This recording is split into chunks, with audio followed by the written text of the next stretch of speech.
విస్తరి ముందేసి పస్తులు పెట్టావే తీపి వస్తువు చుట్టూ తిరిగే ఈగలు చేశావే చీచి చేసి కేలేని మొగుడు గారండాయ్ గుయ్ గుయ్ గుయ్ గుయ్ అంటూ మీదికి రాకండా వై వై వై గంపెడి పిల్లలతో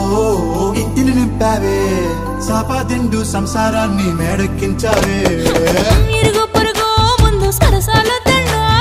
దొరకెట్టి పడుకోరే కుక్కలాగా మీ వాళ్ళు ఏం చేస్తాం ఎక్కేస్తాం ఇట్టాగే డాబాలు పెళ్ళయి సన్నాళ్ళే అయినా కానీ మాస్తారు తగ్గేదే లేదంటూ నా కొంగనికే పడుతుంటారు హే గోదారి గట్టు మీద రామసలకావే